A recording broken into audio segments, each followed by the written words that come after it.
You're like, hey man, we're just fucking here, man. We're just in it together. Beto O'Rourke, man. I just want to be in it, man. Maybe children are ignorant of the way the world really works, but they're not necessarily ignorant of the way that it should be.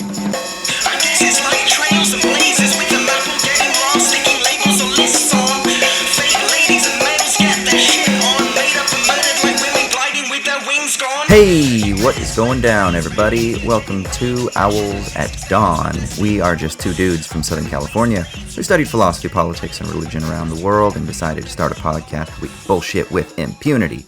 I'm Austin Hayden Smith. And I'm Troy Polidori.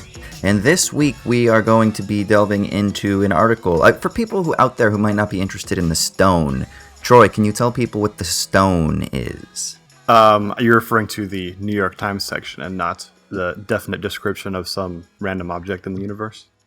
Yeah, both. You choose. Yeah, so if we're referring to the former, then the stone is just, from what I know, it's a philosophically oriented editorial column in the New York Times, which oftentimes sucks. Yes. Would you agree with me on that? Yeah, I got really excited a couple of years ago when they announced it, and then I ordered the ebook version of the collected volume. Have you seen that? Are you familiar with that? No, I did not know that existed.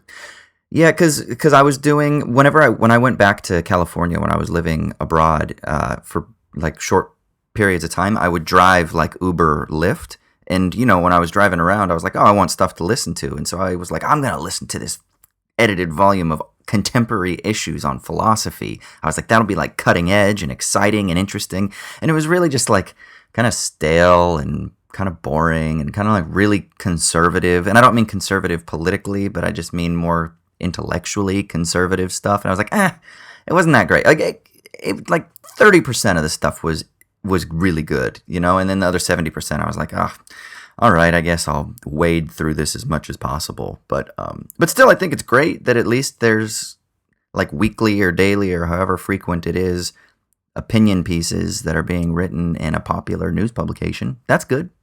Yeah, it does seem like this is kind of the hazard of public philosophy in general, right? When you try really hard to do public philosophy, oftentimes it just kind of comes off, I don't know if patronizing is the right term. I don't think it's that extreme, but it just comes off like it's trying to shoehorn something philosophical into something public, rather than being an authentic public philosophy, meaning philosophy that's intrinsically public.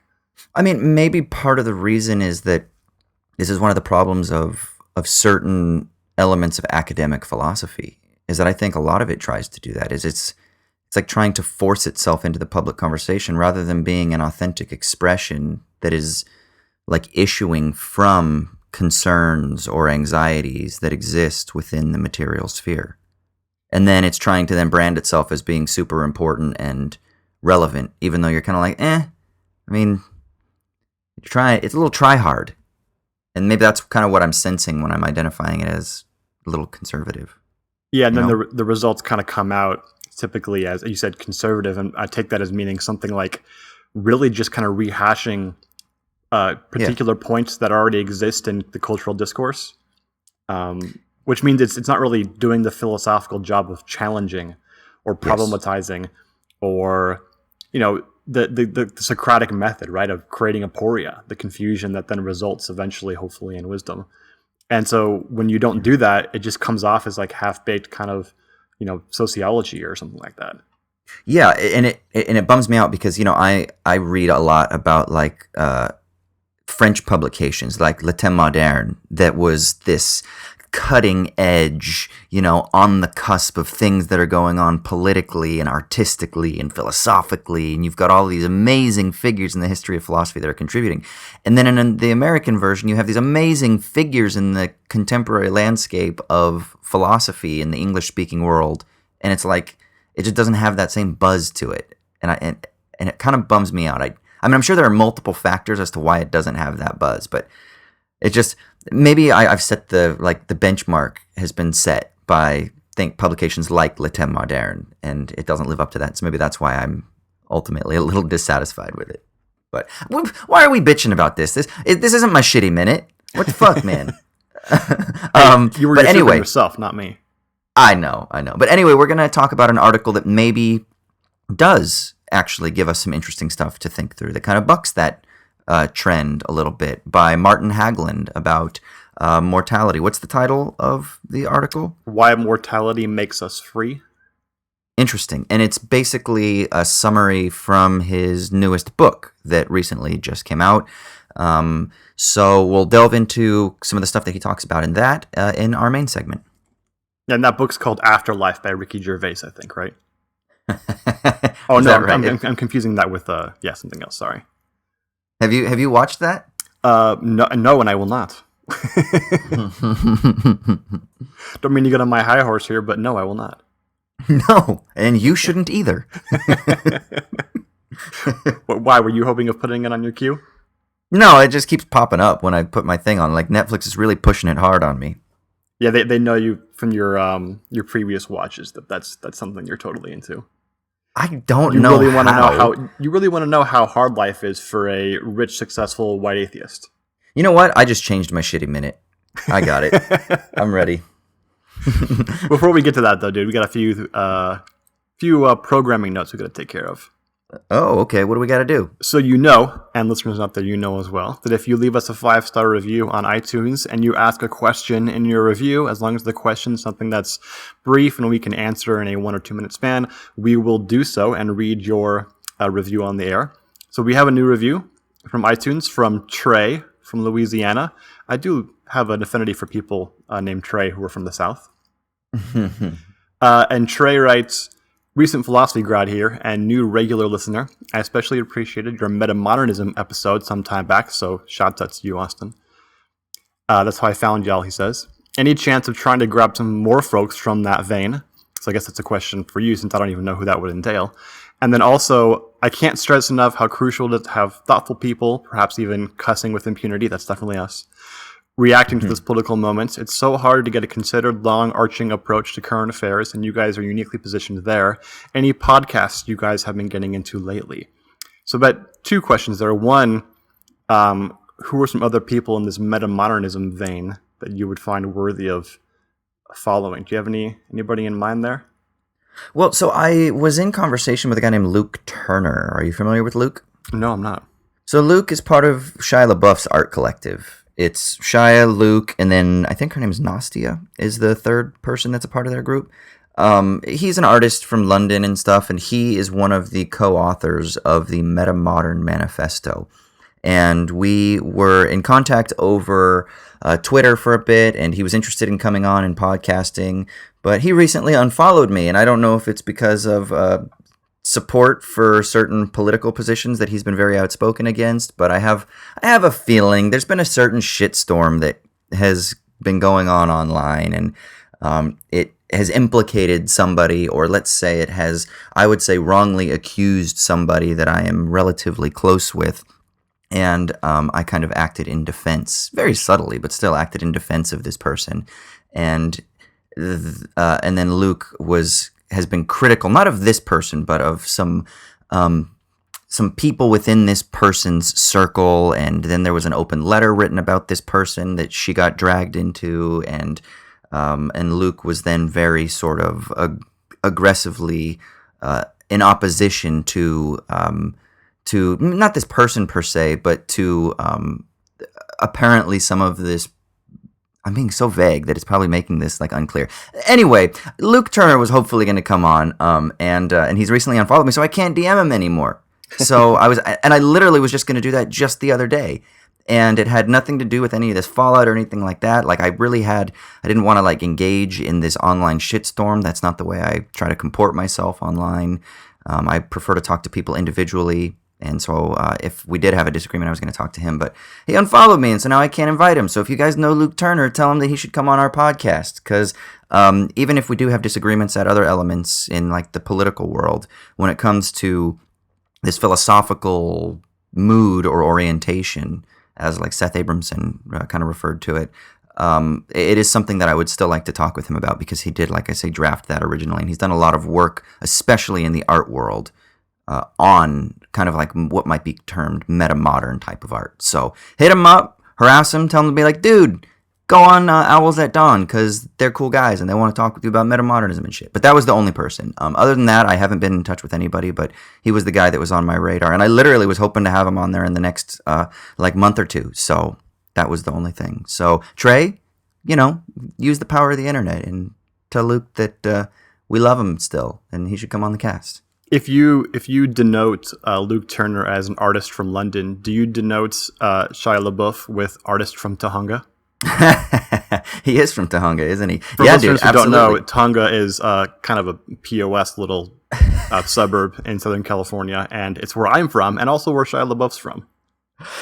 Wasn't there like a thing on Twitter where people are like, could you win in a fight with the most famous person in your hometown? And you said Shia was the guy that was the most famous in your hometown? Yeah, he's the only person I've ever heard of that's famous who was from Tahunga for sure. Yeah. Oh, yeah. And it makes perfect sense because basically it's all just like meth out there. Yeah, yeah. Well, and didn't his parents like grow weed or something like that? Weren't they big time like weed growers or something? I remember something vaguely about that, but I can't pinpoint it. Yeah, because he talked about it on a couple talk shows or something. I can't remember, but anyway. Well, second part. All right, of the question. You handle the second part of the question. Yeah. So, any podcasts you've been listening to recently? I wanted to recommend a couple really quick that I've been into very recently in the new year, pretty much. One is called the Talk House Podcast, and it's a podcast that, of all things, my mom found and thought that I would like. Wow. And sent to me. I had no idea what this was, but apparently it's a series that's run by I forget the guy's name, but he wrote a book called Our Band Could Be Your Life, which is a book about the 80s underground in America, music underground, like post-hardcore, hardcore, indie rock, the whole thing in the 80s. So like Sonic Youth, Dinosaur Jr., Black Flag, Pixies, basically all my favorite groups from my kind of nascent era, salad days of my musical youth. And he runs this podcast where he gets artists together and then just has them have a conversation with each other. So sometimes it gets into kind of an interview style, but most times when it does well, it's just a conversation. I mean, people who know each other at least a little bit or are acquainted with each other in somewhat. So like there's been some great ones like David Diggs and Black Thought have an episode together, which is fantastic. David Diggs from Clipping and got famous for being in Hamilton. And of course, Black Thought from The Roots. There's another great one with Ben Gibbard from Death Cab for Cutie with Alan Sparhawk of Low. That's near and dear to my heart because I love Low. And, Death Cab's okay. And many other episodes that are similar and that I really enjoy the conversation between people with, similar experiences. That isn't just a rote interview style where you just answer predetermined questions with predetermined answers. I appreciate the conversational style. So that's one. And then secondly, I don't know if you know about this podcast, but it's getting a lot of buzz lately, is Hi-Fi Nation. No. It's a philosophy podcast run by, again, I forget the guy's name, but he's a philosophy professor here in the States. And he started a podcast a couple years ago where he does like a This American Lifestyle podcast, but about philosophical ideas. And that sounds awful because that sounds basically like what the Stone does or when it's at its worst, but he actually does it really well, I think. And it's especially good, I think, for people who have trouble with the more theoretical approach to philosophical ideas. So presenting a theoretical problem and then answering it theoretically for some people is just alienating and difficult to dive into. And he does it by presenting the problems in a more real-life scenario, existentially and otherwise, and then brings out the theoretical problems that are inherent in it. And he does it very, very well. And they're usually in short 35 to 40-minute episodes. And it was so popular, got so popular last year that he got picked up by Slate magazine to be one of their official podcasts. So they just started their new season. They just had a recent episode on offensive words and comparing how offense and things like that are dealt with legally in Australia versus the United States. It's not Is he Australian? No, but he was because there's a gulf in the approach legally between the two countries. He used them as kind of foils for each other. And what's the podcast called? Hi-Fi Nation. So it's like phi as in philosophy, PHI. Oh. So yeah, I think that anybody And who's interested, HIGH or No, it's HI? HI. Okay, so it's hi-fi instead of FI. Yeah. Gotcha. Oh, okay. Yeah, I so just subscribed. Yeah, so anyone out there who wants to have thinks that kind of more popular approach to philosophical problems would be interested in that, I would definitely recommend Hi-Fi Nation. Do you have any podcasts you've been jonesing on lately? I've mentioned it before in our newsletter. Why Theory? It's Todd McGowan's podcast is kind of one that I've really been into. Other than that, there's nothing new. There's actually, you know what? Here's one. It's called Philosophy Can Ruin Your Life. Are you familiar with this one? I'm not, but I love that title. Yeah, it's great. Well, and that's so Brian Cook is the guy who hosts it, and that's the first question he asks all of his guests. He says, "In what way did philosophy ruin your life?" And that's kind of how they start. But he hasn't been around for like a year-ish. They haven't released a new one, and they just started back up with 2 new episodes. The most recent episode is with Jason Barker, who's a novelist and writer. I think he wrote or produced, that documentary that was called Marx Reloaded. But yeah, he did that one. And then he also has a novel. I can't remember what the novel's called, but it's like Marx something, like Marx Returns? Returns, that's the one. And it's a sort of imaginative reinterpretation of, like novelization of Marx. And it's a really lovely chat between the two of them. And then you can go through the past. He has interviews with like Justin Clemens, who's like a Badiou and Lacan psychoanalysis philosopher here in Australia. And it's a great little podcast that just started back up again. But I would recommend that one because that one's like been reinvigorated. But other than that, my podcast queue is kind of the same as always. And I have a lot of shitty basketball podcasts, so I'm not going to recommend those. Yeah, I got a lot of like dudes just sitting around talking shit. You know, you can't. No more recommending Joe Rogan, dude. No, I got another one that's called Below the Belt that I listen to a lot. It's a former fighter named Brendan Schaub, who he started a podcast called The Fighter and the Kid. He became popular because he's in Joe Rogan's circle, but Brendan is a former UFC fighter, former professional football player. I mean, he was on the practice squad, but he still played professional ball, played college football. And he's got this podcast where he talks about mixed martial arts and boxing and kind of just talks shit sometimes. And I fall asleep to that because sometimes it's nice to just not have philosophy in my ears. So it's, haunting your dreams. Yeah, I'd like to hear dudes talk about like fighting and food and fashion when I fall asleep. The 3 Fs. That's it, man. We should also mention that if you want to support the podcast, you can go to patreon.com/owlsatdawn. And we have multiple tiers through which you can support us, and the rewards that you get. Do we call them rewards or benefits? Benefits. Rewards. Whatever. Yeah, rewards sounds, in some sense, like an unfortunate usage. I like it.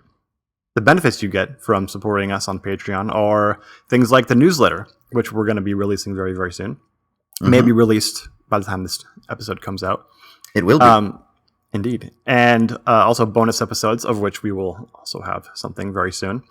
And the ability to participate in our next patron-led, our patron-sponsored episode. So again, patreon.com/owlsatdawn, and you can support us, help us to keep the quality of the podcast improving, as well as keeping ourselves fed and out of the poorhouse. As much as possible. Yeah, as much as is possible. We are philosophers, so that's kind of like inevitable. And we promise we don't use it on drugs. So depends on how much we get. Like, if we get to Chapo style, you best believe I'm going to go on some cocaine binged all night philosophy excursions, and then I will report them in my sticky leaves. But that's a long ways. Okay, so it's at least intrinsic to the quality of the podcast at that point. Yeah, exactly. Speaking of Chapo, did you listen to the episode where they went to APAC? To CPAC? Nah, I don't listen anymore. Dude, you should go back and listen to that one. So you CPAC knows the conservative conference? Yeah. And one of the guys, Matt Crispin, did LSD and was totally off his rocker the whole time at CPAC. It was very hilarious. Okay, that does sound kind of awesome then. Oh, God. Well, dude, we got something we got to do to get this podcast started.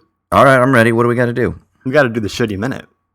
This is the segment of the episode where one of us rants and raves about whatever it is that's grinding our gears this week. So, Austin, what's got you down? Well, like there's a little bit of levity, I think, that tends to characterize the shitty minute. But to be honest, I had a really excellent week. I can't. My life here in Sydney is pretty good, so I all my complaints are usually like minor complaints, like people are being dumb on Twitter, and yeah, I do think that there is a substantial undercurrent to those frustrations because they have, I think, in my mind at least, profound negative social impact, which is why they're a part of my shitty minute and not some other happy part of the podcast. But this week, man, the only thing that I could even think about to talk about, and I know it's totally shitty and it's somber and I don't even know how to talk about it, but I just kind of wanted to vent, I guess, and maybe chat with you about it just for cathartic purposes, because I didn't really have anyone to talk with in depth about it, was just the shooting in New Zealand yesterday. It's tough too, because for people who don't know, there was a terrorist attack in 2 mosques in Christchurch, New Zealand. So I guess 4 people are in custody, but it was live streamed on the internet. A dude went in and killed, at least so far, 49 people are dead, and many more are injured. And one of the women that is in my office space, she's actually Kiwi, and so obviously it hits close to home. New Zealand is a small community, even though she's not living there anymore, but she's got family and there's attachment, and there's, when that kind of thing occurs, it is more personal, I think. Just like if there's a shooting in Orange County or in Los Angeles, I'm closer to that than if it happens in, I don't know, Barbados, right? Mm-hmm. And so I don't know. It was just really strange, and these kind of things, like, I feel like a lot of people's response online, and it's so hard because it feels disingenuous a lot of times, and I don't just mean like the thoughts and prayers stuff, but a lot of people, they rush so quickly to say something, and they need to say, it's like we feel like we can control some element of our experience of the trauma of the event through talking. And I do think that there's something important. We need to communicate, but I just feel so dissatisfied with the internet as being a space where we're able to adequately engage in that process. But maybe it's the only recourse we have, or maybe it's a way that in 2019 we feel that we can somehow, if not adequately, communicate with others and engage in this reciprocal healing or sharing or something, connecting somehow. But I just would rather talk and say something like this over this live with you. And obviously I know people are listening, but I really have nothing else that bothered me this week. I mean, this is the only thing. And then even if I did, this would be the most upsetting thing. But I know it's not like the typical kind of, I'm ranting about something. It's more just, I don't really know what to say or what to think or what to feel. It's just, it's kind of, I read this essay recently by China Mieville. I don't know. Did you read the essay that I sent to you? I read parts of it. Yeah, that was it's hell long.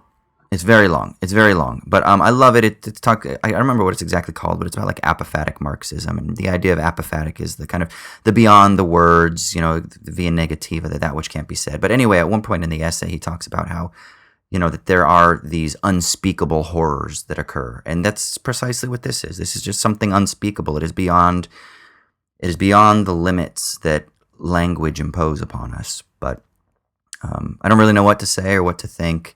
And I don't really have any defined thoughts. I don't have any clever quips. I don't have any words of wisdom. I don't think there's anything to say, but that's the only thing that could even, I don't know, that could even make sense to talk about in a segment of a podcast where I'm supposed to be talking about something that's bothering me. So that's it, man. And the news probably just hit this morning for you guys, right? It hit last night. Oh, it did? Okay. Yeah, I remember reading about it last night. And the 49 number didn't come in until today, though, I don't think. Right. Yeah, I had the same... Yeah. Sorry, finish up? No. I was just going to say, because the first initial report just said substantial people. But yeah, go ahead. Yeah, I had the same reaction, dude. It's just that, I was thinking about whenever these kinds of things happen, especially when it's somewhere that's not intimately tied to, like, your own community, the immediate reaction is obviously you have this incredible fear and anxiety, right? And so usually we cover it up by trying to say something or do something, not necessarily to fix it, but like in the like towards fixing it, pointing towards, indicating a way to fix it. And because I know it's not most people, but for people who are extremely online, that's usually how that sort of indication, that's like the locus or the space of that pointing towards fixing things. And it's just all of it's bad. It just seems like, right? I mean, it's all trying to kind of cover over the incredible despair that comes from knowing that a thing like this can happen. It can happen anywhere, and it's somewhat unpredictable, and it involves a individual or individuals actually intending this kind of and level and degree of harm, which is just unfathomable. And when it comes to like imminent threats, like people like a country's invading your country, there's a obvious need to like strategize and get down and dirty and immediately get to work or whatever. But I feel really kind of envious of especially cultural and religious traditions that have a really defined sense of mourning with a U. So like, sit and shiva, right? What the Jewish tradition does when someone passes away, this great tragedy happens. And there's like, 7 days of mourning, and this kind of really defined cultural space. And then anyone can be involved, and you're all together and experiencing it as one. And there's just something really important, I think, about the process of mourning and understand and like feeling the despair of tragedy rather than immediately turning it into, a way to score points or put somebody else down. And like, there's obviously a good reason to, sort of make certain or sort of point certain people towards taking blame and making important points about why these things happen and what we can do to ensure that they don't. Those are all super important. But that's not a replacement for mourning, right? Like those things have their time and space too. It's not one or the other. And sometimes it feels like because of this whole thoughts and prayers thing that we see from cultural and political leaders, we associate that sort of thing with just incredible inauthenticity. And because it is, right? And we rightfully do point that out as inauthenticity, right? But the problem with thoughts and prayers is that that's how it ends. People who actually have power to change things stop there. That's why it's bad. It's not because thoughts and prayers as a signifier for a process of mourning and care. That's not bad, right? It's if you stop there when you have power to do otherwise, that's bad. Or if you have been somebody who has fanned the flames of the tensions that could be viewed as a causal factor, or that could be identified, let's say, as a causal factor in this horrific crime, and then you're trying to issue thoughts and prayers, then it's kind of like, fuck you, dude. Like, we don't you react dare try to capitalize on this right now. Yeah, we rightfully react to that as bad faith because it is. Right. But then I just think that we sort of respond and say, any sense in which we let ourselves feel something and go through a process of mourning and grief and caring for others and feeling empathy is just automatically inauthentic, because it's feelings, and feelings are bad. And that's just, I feel part of that too, because I have all the same cynical impulses everybody else on the internet has. But it does make you wish a bit for a different time. Yeah. It's really interesting, man. I've mentioned him, and we're going to get him on the podcast here in a couple weeks, but someone that I spend a lot of time with here around at the University of Sydney is a guy named Darius, who I've mentioned is he's a philosopher, and we've talked a lot about, he's more of a traditionalist. He is of Iranian descent, and so he has more of a connection to like Persian traditions and mysticism and metaphysics and things like that. And one of the things that we often discuss is my sort of like Deleuze and existentialist and post-Marxist leanings sort of in productive tension with his similar concerns, but read through a different lens, right? I mean, he's similarly critical of contemporary culture, but part of the reason that he's so critical is that there's a lack of any sort of metaphysical, like a direct or explicit metaphysical connection to the material world.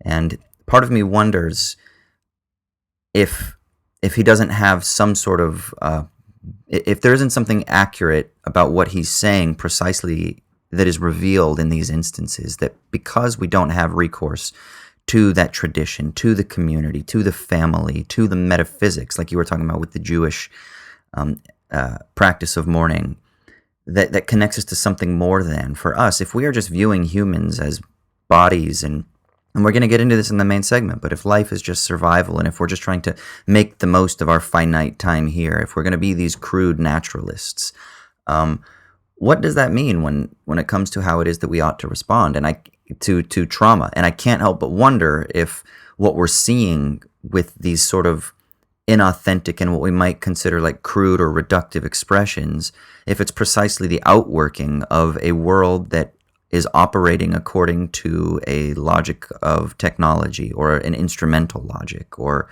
some sort of, neoliberal rationality. And I know people use these terms and they seem like buzz terms that don't have meaning, but in a way they are the culmination of a world that is completely devoid or detached from metaphysics, or from mythos, and to tradition, to community, to those things that previously defined the human experience, at least to a greater degree. And I don't know if there's something to that. My only concern then is I don't want to be a traditionalist and go back.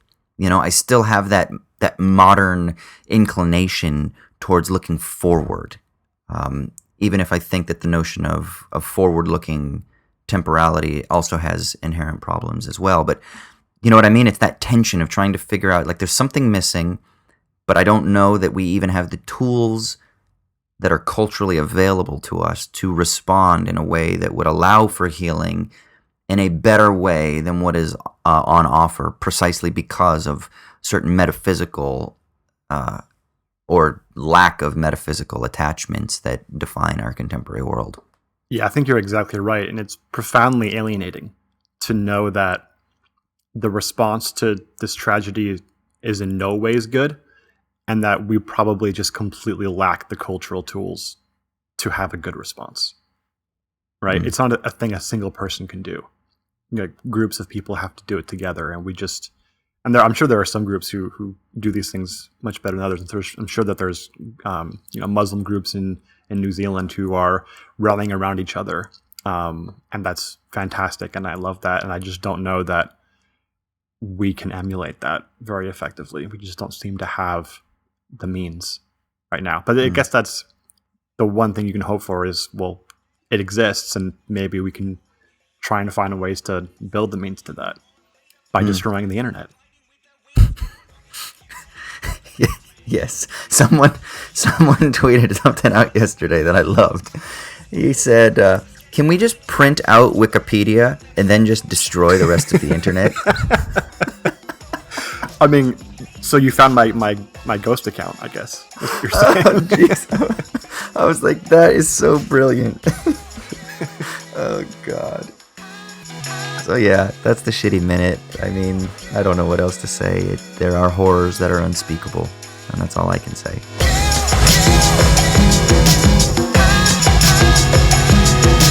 All right, so on that note, should we turn and segue to our main segment? Yeah, let's wrestle through some concepts and think about some themes that are kind of in a weird way related. Yeah, I think you're absolutely right that they're related, and especially as regarding the alienation that comes from this idea of mere survival. So, yeah. This article is by Martin Haglund. Is he Dutch or Danish? I can't remember. He's Swedish.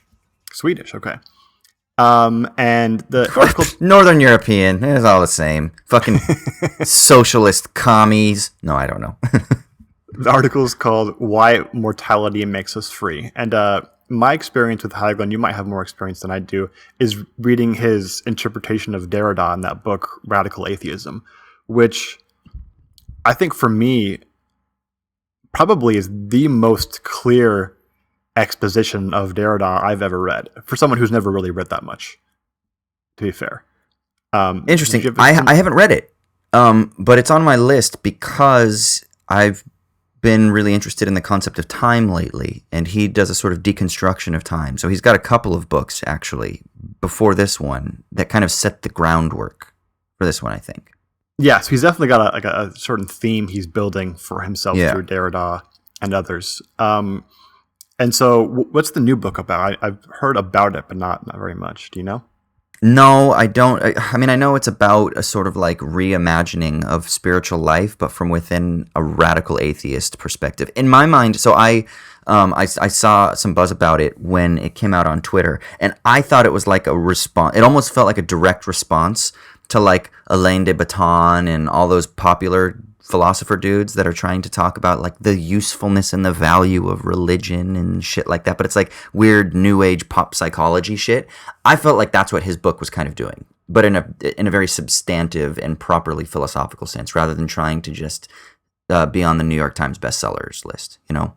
Yeah, I think, and he rightfully, I think, critiques that whole kind of new agey stuff as being a little bit of hogwash, and then the more recent sort of philosophical manipulation of that stuff. I think it's Sam Harris also that's recently talked about. Sam Harris, that's the other guy I was thinking. Yeah, so this is quite a wide range of people in the sort of atheist, philosophical, intellectual, academic community. And he sees that as kind of like, it's like a pure use value kind of a thing, right? It's like mechanizing religious concepts for secular usage and completely divorcing them from whatever religious context that they are, typically embedded in.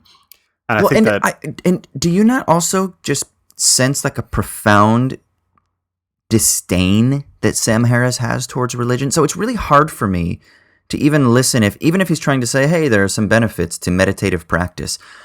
There's still just like this, I don't know. And maybe I'm projecting because I've seen so many interviews with him, and maybe I just have a bad taste in my mouth with regards to a lot of stuff that Harris says, but he just seems to be so disdainful towards religion that I'm kind of like, it just feels like such bad faith that he's writing this book, where he's like, oh, it's popular right now that people are doing meditative practice. How can I write a book that's going to sell a lot and appeal to a lot of people, that's going to kind of pander to them, but still in a way I can be an asshole? Like, that's how it feels, whether or not that's totally a misinterpretation. And so it's hard for me to get past that, whereas I don't get that impression with Haglund.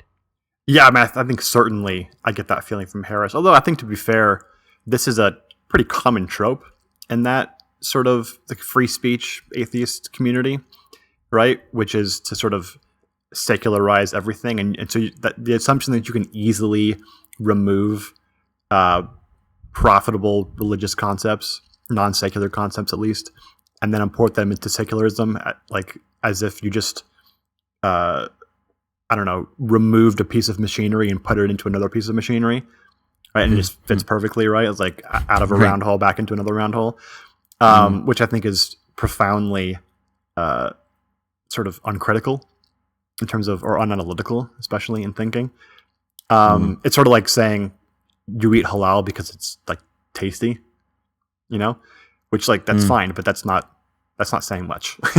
You don't need to have a PhD to determine that, right? So yeah, Haglund's very critical, I think, of that, but he still wants to say that there's a sense in which you can have a spirituality that's profoundly atheist, but in a very different way than that sort of new atheist community. So yeah, I think he's rightly critical of the new atheist community, but that's sort of shooting fish in a barrel a little bit, I think, for most people.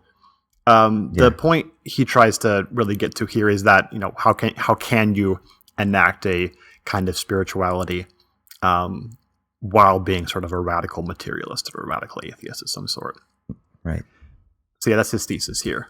So yeah, do not sort of identify what Haglund's doing here with what the sort of American and British new atheists are on. Absolutely. Yeah. And so the title of the article is Why Mortality Makes Us Free. And here's the little tagline that's underneath it. It's, the heart of spiritual life cannot be found in nirvana or heaven, but in the mutual recognition that this life is our ultimate purpose. And I think the thesis then that we can derive from that, I mean, that's a thesis, I guess, but I guess what we could do to unpack that a little bit is his argument is that all formulations of the afterlife, they picture some sort of world that is beyond, that sort of negates purpose and that negates motivation precisely because there is no possibility that something can go wrong. So if you have this state of eternal perfection, then there's no motivation to strive to do anything. And it sort of takes away, if you will, any sort of capacity or value for, let's just say in simple terms, to wake up in the morning and make something of yourself, to pursue any goals. And then so because of that, it completely eliminates freedom as being a meaningful concept. He says, therefore, let's then say, then what could we do to found a meaningful conception of freedom? And he says it's precisely actually in the fact that our life is mortal. And there's a very sort of Heideggerian being towards death theme that I sensed in this article. And it's this idea that we are torn between the past that is beyond us and the future that is pulling us forward. And it's that state of being split between the two that creates this anxiety, and that elicits our capacity for concern or care. And he uses the word concern a couple times in this essay, and I didn't know if he was intentionally kind of hinting at a sort of reading of Heidegger's being towards death. But nevertheless, that's kind of what it is that because we are ever facing our death, that's actually what creates a sort of exigent and urgent concern for the world, which he then tries to say has an impact then on how it is that we relate sociopolitically, because other people are in this common situation, and therefore we might say that Hagelin has a theory of justice that he's trying to then derive from this as well. That it's all about surviving as we are in this common condition of our being towards death as we are with each other, which again is sort of the Mitsein of Heidegger, being with as well. Do you think that's a good summary? Do you have issues with that? I mean, I know you're not the biggest Heidegger fan. No, I think you're absolutely right that the Heideggerian picture is underlying this whole thing. And obviously the key terms here, like concern, is supposed to match with Heidegger's care, and anxiety he mentioned numerous times. Obviously angst, a big Heideggerian term. I think that's absolutely it, and it's absolutely why I have such a problem with this whole notion, is because of my sort of problem with this Heideggerian way of understanding care and anxiety and things like that. Now, for Heidegger, the argument about anxiety and being in time, he explicitly says that, anxiety is an episodic phenomenon, phenomenologically speaking. We experience anxiety in episodic fashion, right? Just times here and there. But his argument is that ontologically, it's actually persistent. It underlies everything that we do all the time, such that all of our sort of involvements in the world, all the little projects we do, the relationships we engage in, everything is actually constituted by a fleeing from anxiety to those things. So we involve ourselves in those things so that we can flee from the anxiety, which is always bubbling underneath at every moment. It's one of the reasons why Heidegger thinks boredom is kind of something you can use, because it sort of gets you away from being involved in the world a little bit and focus on that anxiety. And he thinks you can use that towards the better being towards death. Which is something he thinks is a more authentic way of existing. And I think that argument is just very, very flawed.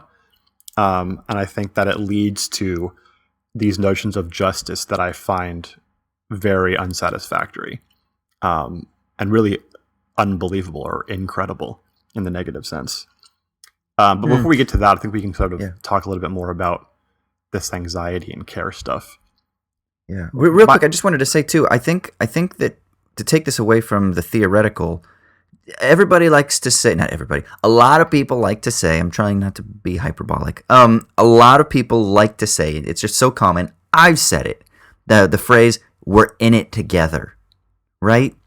And there's something about this, the logic of we're in it together, that sort of is like, hey man, we're stuck in this fucking world, man, we gotta just make the most of it. Like, we're just fucking in it together. That I think we could also sort of include as like a sort of Hagelin theme, right? And it's just so common. Yeah, it's true we are in it together, but how it's often expressed, there's like maybe a substantial way that we could do it that would be a critique of Hagelin's that I think you and I actually didn't know what you thought of the article until just now. So I had a feeling you would be critical, but just from knowing you, but I didn't know if you kind of were recommending it because you liked the article or if you just thought it would be provocative. But I think there's like a Hagelin reading of We're in it together, and then there's like a more substantial reading of We're in it together. And I think that that's kind of a way to bring this home. Like when people are like, hey man, we're just fucking here, man. We're just in it together. Beto O'Rourke, man. I just want to be in it, man.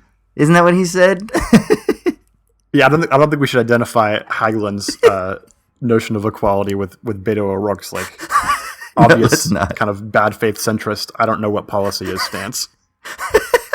No, I just love it that's the fucking quote from Vanity Fair. Well, I just want to be in it, man. It was super funny. Yeah, you're in it now, we can only do this brother. together, man. Us and all the billionaires, we're in it together, man. That's right. We're just all in it together, bro. I just want to be in it with you guys. We can't change healthcare without the input of billionaires because we're in this together, man.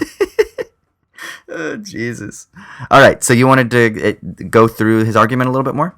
Yeah, sure. Okay. So let me just quote one little passage here from near the beginning of the article. He says, "Concern presupposes that something can go wrong or be lost. Otherwise, we would not care. An eternal activity, just as much as an eternal rest, is of concern to no one, since it cannot be stopped and does not have to be maintained by anyone. The problem is not that an eternal activity would be boring, but that it would be or not be intelligible as my activity." So the idea here is that it's the potential loss of something that constitutes our caring for it, or our concern with it, our being involved with it, such that it's even the sense in which an activity is mine in the first place, right? My own sort of personhood is enveloped in this, so that you wouldn't even have necessarily. Maybe I'm reading too much into this, but there wouldn't even be a really comprehensible notion of personhood unless we had this sort of anxiety about lostness to found it. And I find that whole notion just wrong. I think a lot of times the anxiety of losing something, whether it's one's identities, one's possessions, or whatever it is, can sort of lead to particular outcomes. Obviously it does, right? But the idea that that's the foundational account of being just seems kind of obviously wrong to me. I don't think we understand loss until at some point in our lives. For some people that's 8 years old, and that sucks. For others, it's like 18 or 20. And that profoundly reshapes who you are, no doubt. But that's not necessarily the foundational part of your identity. There's something there that has to be shaped by loss in the first place. Why does loss feel so terrible? Why is it so tragic? Because it does something to you. It doesn't necessarily begin who you are. Does that make any sense? Yeah. It was strange in that quote. I'm kind of like, okay, I'm curious where you're going. And then as soon as he mentions the word "my," I'm automatically thrown. And the reason is because it's this notion of possession that I think I have a problem with. And here I'd want to introduce a psychoanalytic term. It's the notion of cathexis. And I think that this is a better way, maybe not a sufficient way, but a better way for me to at least engage with the notion of loss and trauma. And it's precisely because cathexis for Freud and subsequent psychoanalytic thinkers has to do with the idea that you are literally imbuing yourself into the object of concern. It's not your object of concern primarily, it's that you are in that thing. And that there's like this swapping relationship, let's say for you and a loved one. And when that person is lost, or when that person disappears, you literally lose a part of yourself because you have, and I know this terminology might be a little bit, economic for some people, but there's an investment. There's an emotional investment. You have invested into that person. And when then that person is gone, or when that object is gone, like say it's a family heirloom or something like that, when it's gone, you've lost all these other things that have been infused into it. And it's not just you personally. So like a family heirloom, for example, there are other things that are infused into that. The object itself retains those other people that make the value of that object important. It's not because it was your object. It's not about possession. It's more about the social disruption that is intrinsic in the object. And that's, I think it's a different way of understanding the experience of loss and trauma that, for me, would be more substantial.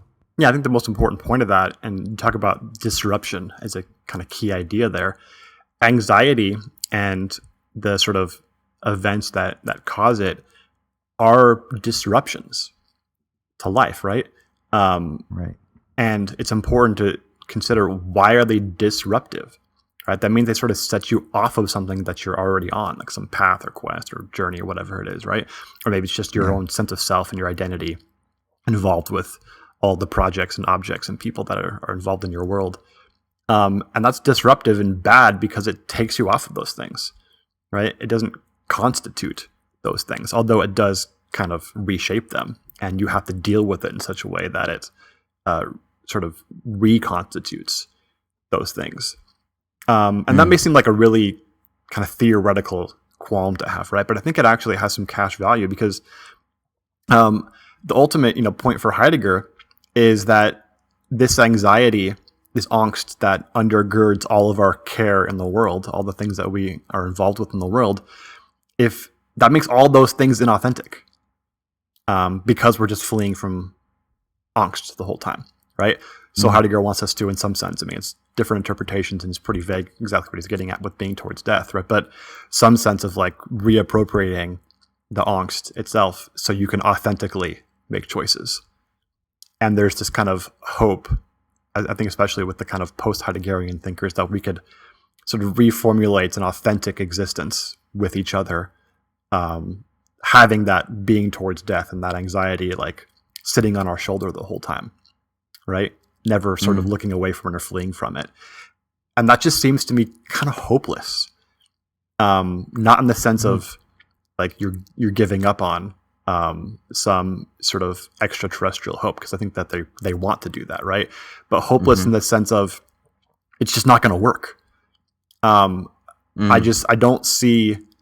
don't think anyone actually does that, first of all. I don't think it's like humanly possible. Maybe it's logically possible, but probably not humanly possible, to truly like appropriate the meaninglessness of that's like inherent in anxiety for everything that you do. But also, I just don't think that there's any reason to think that if we reappropriate sort of the anxiety and meaninglessness of the world, that leads us to anything good or anything community oriented, or even gives us any content about what's good. If anything, I think it's more likely to make us kind of nihilistic, or maybe just purely hedonistic. Like, fuck it, everything's meaningless. Let's just go drink ourselves into oblivion. Because pleasure is all that matters. Pleasure's good. I know that's good, at least for myself, so I'm just going to do that. It doesn't give you any content or any direction about what could actually be good beyond immediate pleasure. You actually have to do something else to figure that out, right? And so it just seems like it's a little bit short-sighted to me, and I don't think it's really workable. Yeah, I mean, so I took some notes, and I think that issue of being short-sighted is probably the large structuring issue that all of my critique sort of folds out from. And it's because he's clearly thinking some notion of like an enclosed totality. And I've been thinking a lot about time lately. I've been doing a lot of work on time lately. And one of the things that I am contesting is a certain notion of like Augustinian time or even Newtonian time, with the idea that time is just this fundamental variable. For Augustine, it was created by God. God is therefore outside of time. But time, as we understand it, is this created entity. And in like Newtonian physics, time is this independent variable, right? And there's a split in the field contemporary between like relativity, general relativity, and then quantum mechanics that view time in different ways. The Schrödinger equation views time as this independent variable, whereas people like Carlo Rovelli, who is somebody that I'm very fascinated with because he engages a lot with the philosophy of time, would say that actually that there's something more fundamental than time, that time is an approximation, but that what is fundamental are events, or what is fundamental are happenings, or what is fundamental are... Well, yeah, I guess we could say events. What is it? What's the way that Badiou, he says there are bodies and language and events, right? There are bodies and languages, yeah, but there are also events or truth. Right? Events. Okay, yeah. Well, we can get to that in a minute, but and I think there's something really interesting in that, because I think this really fits into sort of my readings of Deleuze, and as weird as it sounds, that I mean, maybe it's just because everything all fits together in some sort of synchronicity. I don't know, but I think this really actually fits into kind of what we're going to be continuing to develop, and especially our last episode where we talked about Dan Barber and this idea of immanence and trying to think radical immanence, and so I've been thinking a lot about time in terms of like process philosophy, and the thing that Haglund, it seems to me, the thing that sort of like characterizes everything in this article is that he views time as being this almost this Augustinian conception of time as having a distinct beginning and a distinct end, and it is this independent thing that just exists as an enclosed totality. And that he doesn't allow then for a true thinking of like immanence, a true thinking of process, a true conception of the more than.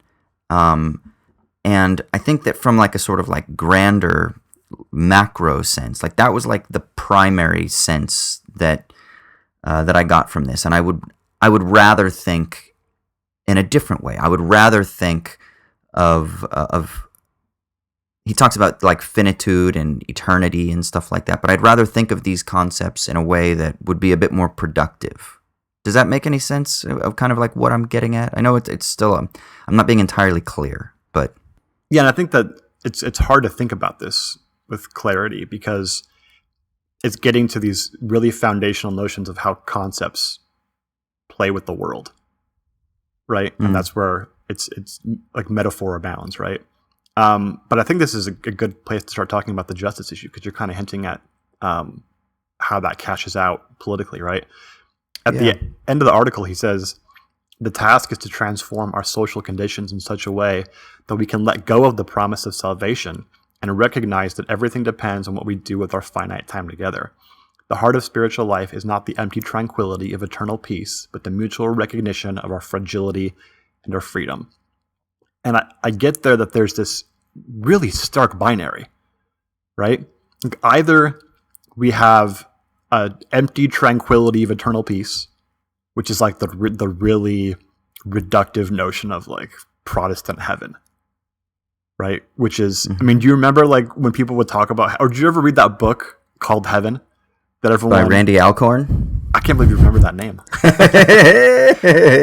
Because I read it. Well, people were like freaking out about that book back in the day, right? And it was just, I mean, I don't remember much about it, but I just remember this incredible sense of, really? Like, this is the thing? And that everyone was just performing this sense of like, oh my God, heaven is going to be so amazing. Read this book. It's like, what? Seriously? I think everyone kind of looks at that, and if they're honest for a moment, they're just thinking, this is kind of boring. This kind of sucks. This doesn't. And I know Hagelin says it's more than just that it's boring. It's also just you can't even like really exist as a person. Yeah, he says there's no freedom. It's just like necessity, because there's nothing to be concerned about. There's no potential, because there's nothing that might go wrong, or there's nothing that might be dissatisfying. And in one sense, I get his argument, but in another sense, I also think that that's a really sort of limited understanding of conceptions of the afterlife as well. Do you not think so? Absolutely, right? Because, I mean, I think he's actually right that kind of reductive Protestant notion of heaven is a place where just nothing can really happen, right? What's that great Talking Head song, Heaven's a Place Where Nothing Ever Happens? Mm. Yeah, I think he's right, but that's the idea that it's either that or this, he says, mutual recognition of our fragility and our freedom. It's like, it's not either that or finitude. Like it's plenty of religious conceptions can include finitude, right? Like nobody thinks that in heaven everything happens of necessity. Or well, and in Christian theology too, not everybody thinks that it's just simple perfection. You don't become an eternal being or an infinite being in the afterlife. God is still the only infinite eternal being. You are going to have sequential infinity in the terms of bad infinite, in that you just keep adding numbers to numbers, but you're still a finite being. God is still conceived as outside of that notion of temporality, which is this goes back to Augustine, book 11, is it, of Confessions, where he's talking about time. Like, there's still that conception of the afterlife that is explained in the Christian tradition that is different than the Randy Alcorn one, but that Hagelin seems to be completely ignorant of. You're still there's still going to be a sense of dissatisfaction, but without the negative sentiment that attaches to that, right? You're still going to be... I remember some Christians would tell me that what's going to happen in eternity is we're just going to be learning endlessly about the glories of God, right? What that means is that there's still a sense in which God's essence is inexhaustible, and we will forever have some sense of a relationship between ourselves as finite beings and the potential to grow. And he doesn't seem to understand that. Now we may not like that Christian formulation of it, but what it hints at is that but there's a different formulation there of the relationship between potential and the infinite that he seems to ignore. Yeah, and there has to be some notion also that, according to Orthodox, like Pauline Christianity, the afterlife is preceded by the resurrection of the dead, like the physical resurrection, right? So you're materially embodied in the afterlife. You're not some like atemporal, aphysical being floating in the ether or whatever, which seems to be the notion that, and truthfully, a lot of people do have that notion, right? Right. But no, and I think even people who kind of confuse that notion with the kind of Orthodox Christian notion, also they talk about the afterlife as being a place where they have family, right? So there's relationships, there's sociality involved, right? And that all kind of seems to be ignored in this stark binary here. And then the other side of the binary is the mutual recognition of our fragility and our freedom. I think we've already kind of talked about how, like, recognizing that we are finite and fragile does not necessarily lead towards an authentic kind of freedom, right? There's at least one, if not several, missing steps. I think it's absolutely the case that many of the worst despotic regimes in the history of humanity have recognized our fragility and our freedom. It hasn't all just been individuals who think they have God and eternity on their side blowing up those who are the naysayers, right? That's a very limited notion on how these theoretical aspects sort of influence our notions of politics and justice. So I think that binary really sets up the whole thing to kind of fall. And it's really no surprise to me that, I know Hagelin's not of the new atheist community, and he's certainly much more intelligible and authentic and has much more to say, and I think worthy of conversation than anybody in that school. I don't want to at all identify those two groups. But I think that really isn't going to be very useful for thinking about concepts of justice. Whereas you compare that with a lot of the people who seem to be on the forefront of talking about notions of justice for the future do have kind of more religious conceptions, right? They do speak authentically from their own traditions. That doesn't mean that speaking from a tradition automatically makes you authentic or automatically makes the content of what you have to say good or worthwhile. But I do think that this notion that we can kind of escape all spirituality, escape all traditional conceptions, and by doing that and accepting our finitude, we come to some truth about how we should live, is just not workable. Yeah. So in that binary, I think there's also a way to look at the second part of that binary with just like a real simple empirical observation. Because he basically says that unless we have a conception of mortality, then we're not going to have this capacity for freedom. But what about children who don't have a conception of mortality? Because this is like the inverse then of the problem that you noted, where you're saying that, well, just because you have a conception of mortality doesn't ensure this sort of like positive freedom, or this notion of freedom. But let's even also say, but what about people who don't have a conception of mortality, but nevertheless they do seem to have purpose and they have concern, but they're not driven by just pure biological instinct, and they're not consciously aware of mortality. He would have to say that there's something else going on there, right? Like, is it just simply because children do have some sort of maybe more undeveloped understanding of beginning and end, because they They learn that dogs die, and they see that leaves don't last forever, but they decay. And so there's a sort of nascent conception of mortality. Would he say that? But to me, that highly seems... doubt that. Right? Because children, they don't quite get it. They don't like sit there and say, well, since I'm going to die, therefore I have a purpose. That's why I want to go to kindergarten and draw these awesome turkeys based on the tracing of my hand and hang out with my friends. Right? That's not what they say. They're like, I want to go hang out with friends. And I wonder then if we couldn't say that the sort of Christian conception of the afterlife is much more like that kind of understanding of purpose. It's a childlike kind of purpose. And then you see this constantly throughout the themes of in the New Testament in particular, where Jesus is talking about the wisdom of children, right? So there's something about like the childlike, maybe ignorance or naivete, that seems to not be burdened by this overwhelming dread of being towards death, that is like a foil to that second half of the binary that you know. What do you think? Yeah, dude, that's such a great... I hadn't thought about this at all, but my mind is racing right now. It's so true that children throw themselves into projects with absolute abandon, right? They love music, and they love stories, and they love people and animals and everything else, right? They have this deep affection, more so than really any human, because we're stained by our cynicism, any adult human.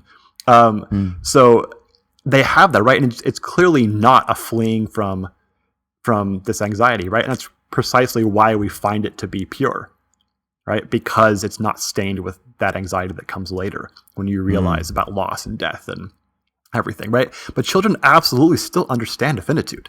They don't think that they are God amongst men, right?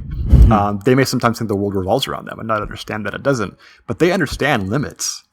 They may not understand the ultimate final limit of death, right? But they do understand that there's certain things they cannot do and that they're restricted and constrained by all these pressures, physical, social, and otherwise.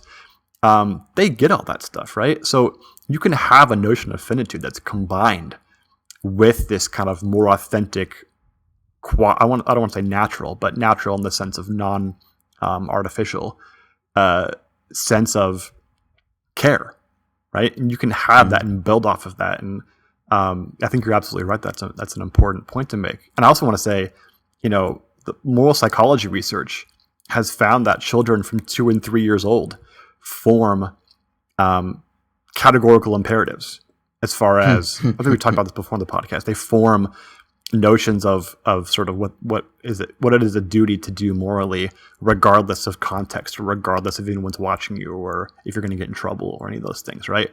They form those extremely early, and they don't form notions of guilt and resentment until about 7 or 8. So the sort of social punishments and reward system that we use to sort of make justice a practical matter, right? To get fairness out of the world, that comes later. And that seems like an obvious sort of social inscription into the child's mind. Whereas the moral duties that hopefully undergird that come first.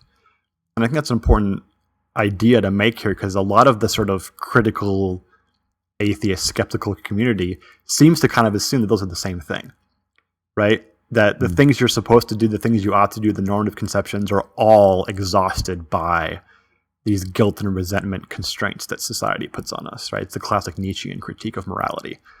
And while that's absolutely true for the way justice tends to work, it's not the only thing, and it doesn't exhaust all of our conceptions of morality. And children are a really good example of how that can actually work in a good way. Do you think it's because children just have a completely different conception of time, that they don't obsess about this notion of like this simple, limited beginning and end, that there's more of an openness, that they kind of are just process philosophers, that they're just kind of like, hey, that things just keep creating, like food just materializes, and maybe there's like a naivete here, but like food just materializes and clothes just come and love is just there and the morning just keeps coming and friends appear and opportunities present themselves. It's almost like there's this bounty that, and maybe I'm just describing my yuppie middle class upbringing in Orange County, but it seems that there's a sense in which you haven't been burdened as much by scarcity. even if you grow up in a more impoverished environment, there's still a sense in which it probably takes a while. It might happen sooner than it would for someone like myself, who did have a very sort of blessed upbringing. But there's still a sense in which I would imagine that it takes a while for you to learn that, oh, scarcity is confronting us, and then how to read that and understand that. And so it's almost like there's a shifting conception of time itself, which relates to potential and the future and openness, and then has a bearing on hope, and has a bearing on freedom, and on your purpose and your role and your place. Wait, Austin, are you saying all children are little Austins? Yeah, that's what I'm saying, man. I mean, I'm a narcissist. That's right. No, I think you're right, though, that, the important point is, yeah, maybe children are ignorant of the way the world really works, right? But they're not necessarily ignorant of the way that it should be. Or that it could be, exactly. Or that it could be, yeah. And so that's precisely where we find their innocence and their purity, in the midst of what may be ignorance, right?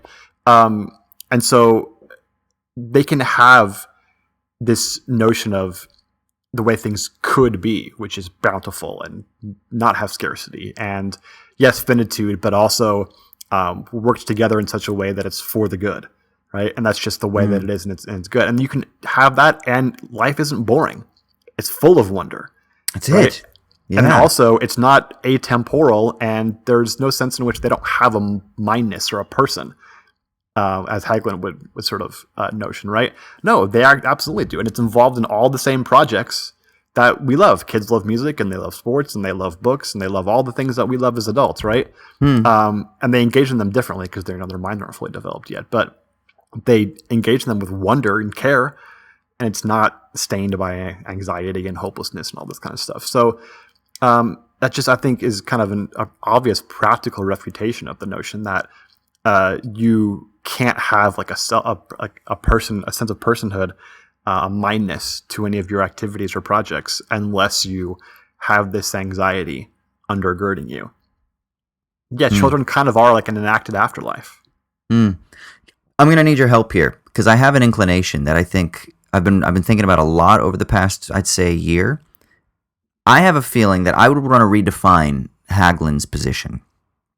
And so this is why I need your help, because I need you to distill this into normal human words. This is for my Hegel heads out there. So I have a feeling that I would want to reorient this anxiety that Hagelin notes. I do think that there is an anxiety to the human predicament. That's what William Connolly defines it as, and I love that term, the human predicament, or we could call it the human condition. But predicament presumes that there's something troubling about it that we must address, or that could be addressed, right? And I like that. I do think that does seem to characterize the human, and there are all kinds of different ways of articulating this, right? Like theologically, there are all kinds of myths, like there are like the 4 different cycles that you find in like ancient Indian philosophy that sort of describe, these different epochs that, you finally are in. I can't remember what the 4th epoch is called. I keep forgetting. It's called Kaluga or Kalugi or something like that, where it's like a world that is completely devoid of mythos, and it's this world of anxiety, right? And then you find this in the Old Testament with the fall, right? There's this sense in which there was a pre-lapsarian state and then a post-lapsarian state, which is where you're dealing with this fall, right? This disconnect, this discord, which leads to anxiety, and whatever the source is, whether it's the emergence of consciousness or the shift from being a hunter and gatherer to like agrarian societies or whatever. There are all kinds of theories that are wrestling with a very common theme.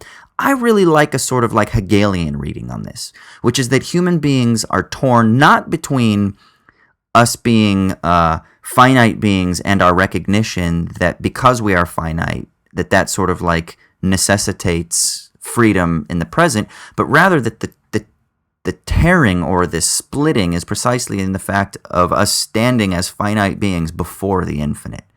And what I mean by that is the distinction between the bad infinite and the good infinite, or the true infinite in Hegel. And that maybe that's it. And maybe there's this sense in which we feel that discord precisely because we sense the infinite, but we can't articulate it. We can't inscribe it. We can't codify it. It is always that surplus that we talked about in the Dan Barber episode. And that's the source of the anxiety, whereas Hagelin's position is completely enclosed within the bad infinite. It's completely a logic of quantification, right? And he maybe sort of misplaces the source of that anxiety. Does that make sense? Can you distill that into human terms? Yeah, you sent me our good friend Michael Burns' little essay or part of his book where he discusses Hagelin and Meillassoux and Béju, and there's a notion there of, Hagelin's ontology is one of, there is a set of all the things that there is, and that's all that there is, right?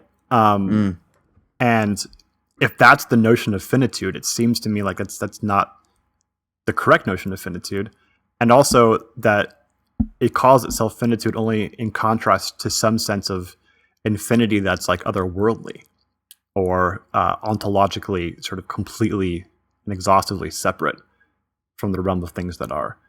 And that, again, is like that bad binary, right? Whereas understanding the infinity within finitude, which for like Meillassoux and Béju comes from the Cantorian, set of all sets can never exist type of a thing, right? There's always going to be uncountably many things. And, mathematics, they talk about transfinite sets and all that kind of stuff. But I'm not really distilling this down into normal language. But I'm just trying to explore my thoughts. You made it more here. complicated. Yeah, I made it worse. Well, but a callback would be for our series that we did on Prozorov, which would maybe like the first and the second episode that we did in particular. We talk about how there can't be a world of all worlds, right? Because you run into that paradox, Russell's paradox, and there can't be a set of all sets. That there is no such thing as like the totality that is just the world. Precisely because if the world is the totality of all things that exist, and the world is something that exists, it has to be included in that set. But it's not. It's supposed to be outside of it, which means that there's some sort of paradox there. So the question is, how do we deal with that idea that there's something excessive when we try to enclose everything into a totality? And in that instance, it's precisely this concept of the world.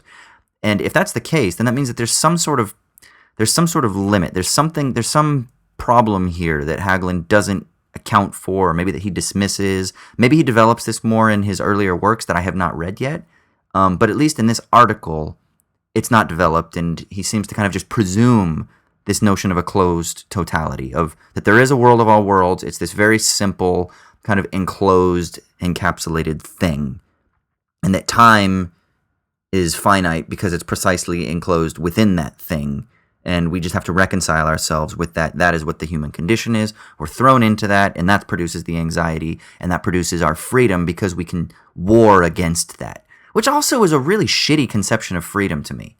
It's just like this derivative of anxiety, so it's just like we're forever running away from our anxiety. And I get it. That's a very sort of like existential, like I'm sure moody French people smoking cigarettes, staring into the void love this. But like, I'm like, but there's no like substantive and positive and productive notion of freedom there that I would want to explore as a supplement to this. Not that everything that he's saying is wrong. I'm not trying to shit on him entirely. He's a brilliant thinker. I just think that, okay, you come up to a limit here, but I'd want to kind of push through those boundaries a little bit and then productively engage right on the margins that he doesn't seem to develop. Yeah, I think you're right to use this metaphor of coming right at the margins, right? Because I think some of the critical notions here that Hagelin has and that he's had in his previous work have been really good. But I think, there's a sort of usefulness to this kind of thinking that runs up against the wall, and that we don't have to run up against that wall, right? We can sidestep it and think a little bit more about contingency and against these notions of the way that the world is necessarily, even if they're just sort of not necessarily explicit, but implicit in the thinking.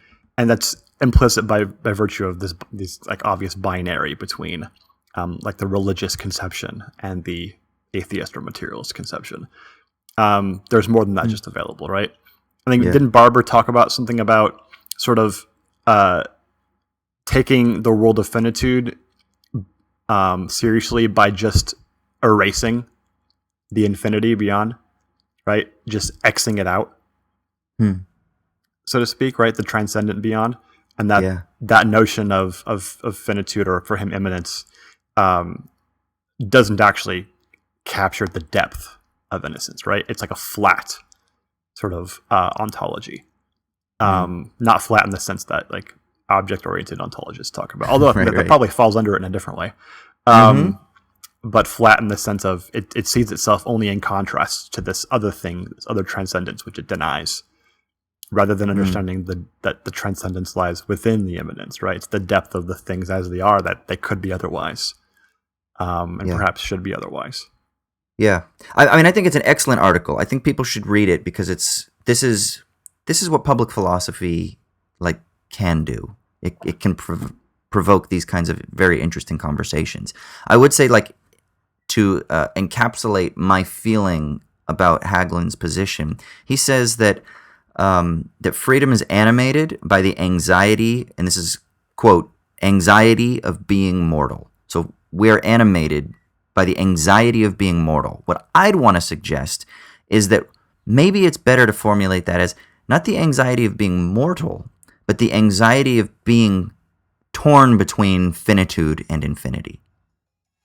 And I think that presents a completely different metaphysical and ontological frame that also has bearing on sort of socio-political things, which we didn't get into as much, but it's precisely that there is more of a potency there that allows for productive creation within the sort of being torn between finitude and infinity that I would want to formulate it as. So I think that's, if I could distill everything that I would, if someone was like, oh, what do you think about this? I would say I'd want to reformulate that in that way.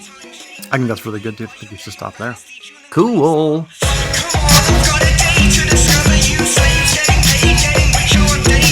Sweet. So now we're going to switch to our final segment of the episode. This is called the Sticky Leaves. This is where one of us gets to talk about something that is giving us hope and meaning in a world that might be devoid of such things, as we stare into the abyss and are being towards death, as we're torn between finitude and infinity, or perhaps the anxiety of being mortal. Who knows if we can resolve that debate, but one thing we can do is we can talk about things that are giving us fleeting pleasures. So Troy, what's getting you going, bruh?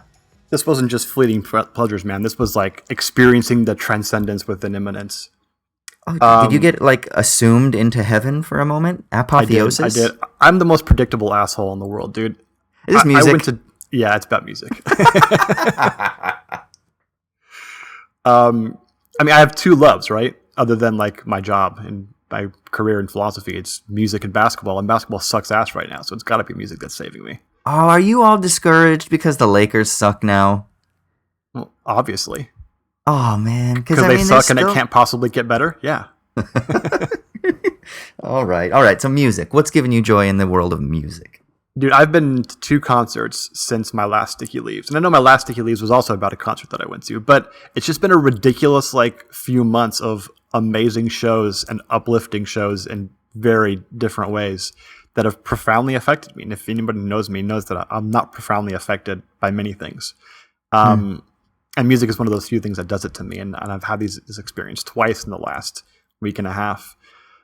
In a time when I've been like really, really busy, and it's been hard to make time, and I feel guilty for doing things that are sort of for myself. And yet I still have these experiences. It's been really, really uplifting. And it's been the very definition of a sticky leaf. So the first concert I went to was last weekend.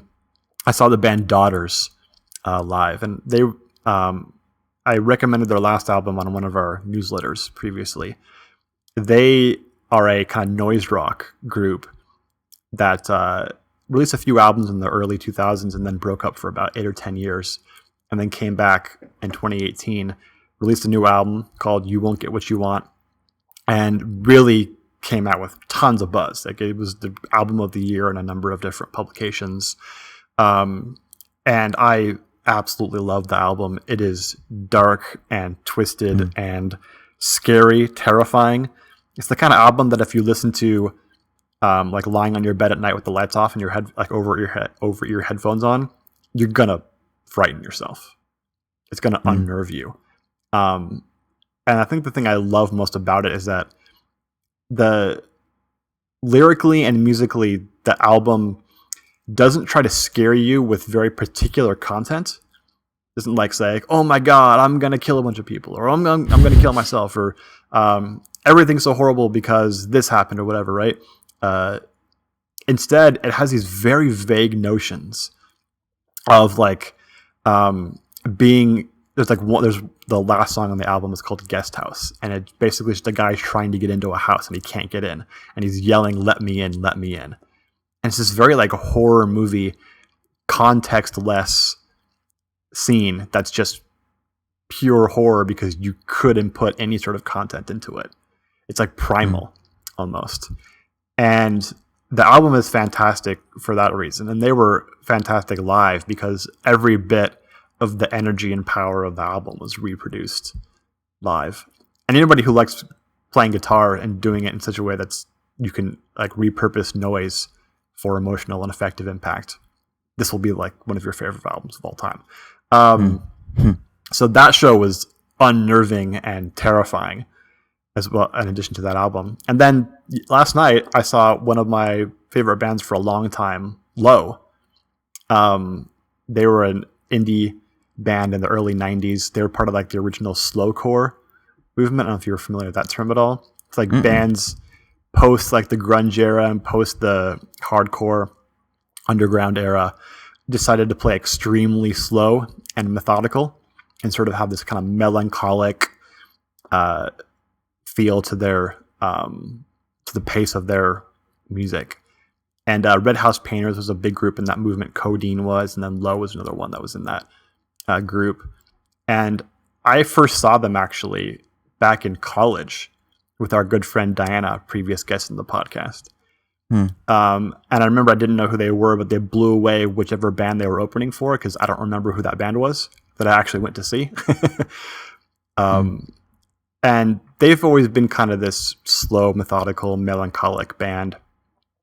But their last album that just came out a few months ago was called Double Negative. And it's really profoundly affected me in the last couple of weeks that I really kind of hunkered down and listened to it before this show. They've incorporated sort of noise and glitch and drone elements and ambient elements into their sort of slowcore indie sound. And I think that the frontman Alan Sparhawk has mentioned in interviews that he got into a skiing accident about like a year or two ago while they were developing this album, and he almost died and like got punctured his lung a couple times in his accident. And then that plus the experience of 2018 kind of socially and politically made them think that they couldn't put together an album of songs that immediately make sense or that are immediately engaging. They had to incorporate some sort of like negativity, that's my term, I'm imputing into them, into the music. And so they incorporated all these glitch and drone and ambient and noise elements into the music. And it's one of the best things I've heard in a long time. It's not for everybody. You have to be really patient and you have to wait for things to develop on their own. In the music, it's not going to give you a chorus that's going to like infect your brain immediately, like on the radio. Yeah, that's what I was going to ask you. Like, what is the appeal? And I don't mean this in a snarky sense, but like, if you could describe why this gets you more than like listening to Weezer or something like that. Yeah, that's a good contrast, right? I think the reason is because Weezer's easy, and I love Weezer. Blue Album's fantastic, and there's lots of times where I just want to listen to Blue Album, right? And I even think Pinkerton's better than Blue Album. But Blue Album's like the classic, pop record. But there's something about working through something. There's something about how music can sometimes incorporate the struggle that life entails, right? So you know how we've mentioned before that, and I've made the case before that pain isn't always bad? Like my classic example is like playing basketball. If you took out the pain from playing basketball, it would lose something, right? It's not just like getting a shot where the pain is a sort of necessary thing, but a necessary externality, but you could do without it. Like, it'd be nice if they didn't have that, right? If you actually got rid of the pain of playing basketball or whatever other sort of process you might love engaging in, it would miss something. There's something about the struggle that actually sort of makes it more worthwhile. And music can do that too sometimes, working for it in a positive way, right? Not like in a purely functional way where I'm just going to make this hard for you, like it's a Rube Goldberg machine. That's, I think, bad. And sometimes experimental music is that for its own sake, and it's not good for that reason. But when a musician or a group does this well, you can actually work for the thing, and it's infinitely more rewarding when you get it, because in some way it's able to capture the sense in which struggle and pain and pleasure are all kind of wound up together in this difficult and complex web, and they're not easily distinguishable from one another. And I think it's very rare that a piece of art really captures that. And maybe because I love this band for a long time, that seeing them go down this road is especially effective for me. But I know a lot of other people have too, because it's gotten really rave reviews from a number of publications. Really kind of polarized responses I've found. Either people hate it because they think that it's just gobbledygook, or people love it for the same reasons that I'm detailing here. So those two records, I mean, they got to be two of the best records I've heard in the past couple of years, kind of come out at similar times. It's pretty crazy. But Daughters, You Won't Get What You Want, for your terrifying existential dread, and then Low Double Negative for your more sort of low-key, soft existential dread. Either way, they're both very 2018. But hopefully not 2019. Not 20. Or they are 2019, or they're not 2019. Very 2018 in the sense of we don't know what 2019 is yet. We know 2018 was the year of dread. We don't know about 2019 yet. It has to end before we can say what its identity is. That's true. No, I always appreciate your sticky leaves because, like I told you, man, a few times, I just have not been paying attention to the cutting edge of music in the past few years in particular. So I listen to a lot of, like, you know, the old stuff, Bad Religion and Pennywise, and, you know, like old like pop punk, skate punk shit, and like old like rock stuff, just whatever's on my playlist of old, right? Or like the iTunes playlist of like their modern punk and then their like classic punk playlist. Like that's pretty much what I listen to most of the time. So it's always good when and we don't have the This Week in Hip Hop anymore with Burns, so I don't get like that fresh influx of music. So you are kind of like my source for introducing me. And your taste of music is so broad and so varied that I'm always like, who? What? Okay. All right. Anything from like IDM, EDM to like weird experimental noise shit. So, although today I am going to be going to a like folk punk festival at some point. So I'm excited to report back. Maybe that'll be my sticky leaves next week. We'll see. Or if I don't talk about it at all, then it wasn't very exciting. Is anybody of Nut playing? No, but they're all like local like folk punk bands. You might know of some of them, but I don't know. Maybe I'll force it to be my sticky leaves next week so that I can recap it for you. Sweet. Yeah, this podcast kills fascists. That's right.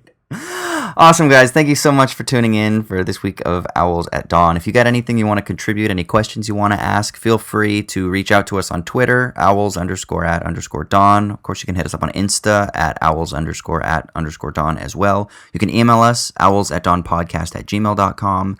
If you go to iTunes and you leave a 5-star rating and a review with a question, as you heard at the beginning of this episode, thank you, Trey, for that. We will also engage with that. Where else? How is there anything else that I'm missing here? Did you mention owlsatdawn.com if you want to leave a comment on the episode? Oh, yeah. Yeah, you can do that. Listen, there are places. We're out there, guys. Hit us up. You can find us. We shouldn't be Smoke signals? Yeah, smoke signals. Pigeon carrier. Yeah, and of course then there's bonus episodes, bonus content, newsletters, the capacity to recommend future episodes. If you go to patreon.com/owlsatdawn, it's patreon.com/owlsatdawn. And there will be a new bonus episode actually that should be released relatively soon after this episode is released. So if you are a patron, make sure you check out for that. If you're not a patron and you want access, cruise on over to Patreon and you will see how to listen to Troy and I do some Owls After Dark shit. I think that's pretty much it, right, dude? Just one more thing, man. What's going on? Das Vidania, Amerikanski.